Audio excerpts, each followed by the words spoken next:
uma apresentação que está disponível e preparada e que vamos passar 30 segundos por 15 slides e depois vamos estar 5 minutos em 2. E porque o objetivo também no meio disto tudo, e acho que uma atitude que pode ser vista como empreendedora, é ser também provocador. Bom, indiscutivelmente, aquilo que é a geração de riqueza e o bem-estar têm, nos últimos 200 anos, evoluído juntas e a evolução e o posicionamento dos países do mundo inteiro mostram isso. Começámos em 1800, começou a Revolução Industrial, Primeira Guerra Mundial, pós-Segunda Guerra Mundial, a emergência dos novos países independentes, as economias emergentes nos anos 90 e para chegarmos já no início da segunda década do século XXI com este posicionamento que mostra que aqueles que têm, onde se gera mais riqueza, têm mais bem-estar. O desenvolvimento, o crescimento, o desenvolvimento económico e a riqueza serve ou deve servir exatamente para isso, para gerar bem-estar. O bem-estar, depois, é quantificável e vivido em várias dimensões, mas, indiscutivelmente, é aquilo que, a meu ver, deve ser e pode ser visto como mínimo denominador comum. E o que nós temos neste caminho que foi traçado é que há, de facto, um conjunto de países que conseguiram dar um salto, que estão mais à frente, mais além naquilo que é onde toda a gente quer estar, onde toda a gente tem mais bem-estar, porque onde há mais riqueza para distribuir. Porquê é que isso aconteceu? Bom, isso aconteceu porque o processo foi contínuo, não se desistiu, como há pouco o Miguel disse, trabalhou-se, e porque há um empenhado, digamos, envolvimento de todos. O que é preciso é tudo aquilo que já aqui foi falado. Portanto, entre várias coisas, a união dos esforços, as boas políticas, o empreendedorismo e o financiamento. E nós temos isto tudo. Eu acho que nos falta, do ponto de vista de fomentar e de vincar na sociedade o empreendedorismo, preocuparmos com o outro lado do equilíbrio económico. Tudo isto que aqui eu falei e quase tudo daquilo que foi falado nas reflexões e apresentações que aqui foram feitas, debruçaram sobre a oferta da economia.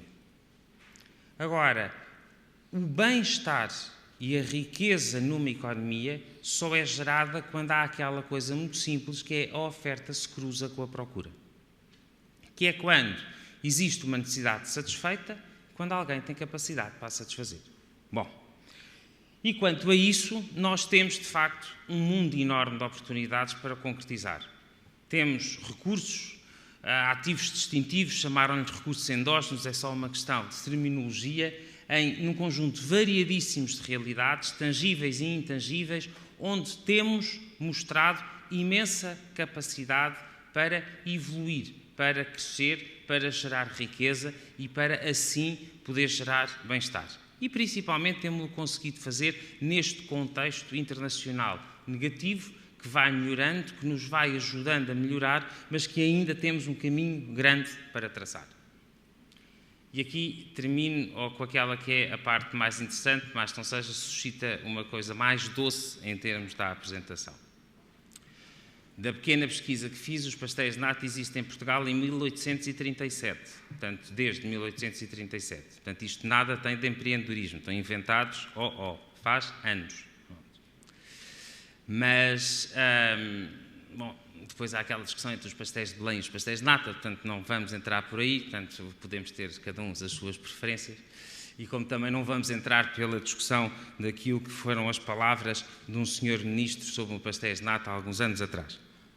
Mas eu já o disse publicamente, volto a dizer, acho que as considerações que foram feitas foram de uma total injustiça e não perceberam uma coisa.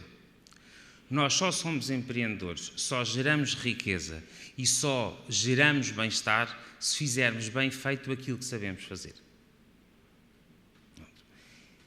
E isso não significa estar igual a 1837. Em 2014, estes senhores da Universidade de Aveiro trouxeram para cima da mesa a exportabilidade do pastel de nata.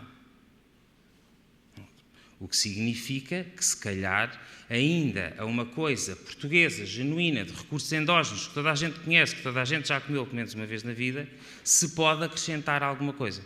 E com isso fazer gerar a dita riqueza e o bem-estar na sociedade. Qual é o objetivo, ou o meu objetivo em transmitir isso? É que, de facto, o empreendedorismo e, de facto, a riqueza e aquilo que é o bem-estar da sociedade só acontece se nós conseguimos gerar equilíbrios. Possivelmente, em 1837, em relação ao pastel nata, era um equilíbrio pequeno de uma coisa de pouca quantidade e com pouco valor. O que a postura da oferta, e porque há um mercado e porque há uma procura nacional e internacional, a questão da internacionalização das empresas que aqui foi falado, pode gerar e deve motivar e deve ser aproveitada, é exatamente para ter esta evolução. Para um igual equilíbrio das forças, mas melhor, maior, mais rico, mais gerador de bem-estar. Para terminar, não quero que fiquem com a ideia que é só, chamemos-lhe assim, aquilo que sabemos fazer, que devemos fazer bem como um elemento gerador de riqueza. Ofertas disruptivas também são relevantes e acho que nada melhor para exemplificar isso, uma frase, por acaso encontrei num relatório de contas de uma empresa portuguesa que gentilmente me foi enviado, mas que mostra exatamente isso, que é, se eu tivesse perguntado aos clientes o que queriam, teriam respondido um cavalo mais rápido. O senhor construiu carros, por acaso, com motores a cavalos a vapor. Muito obrigado.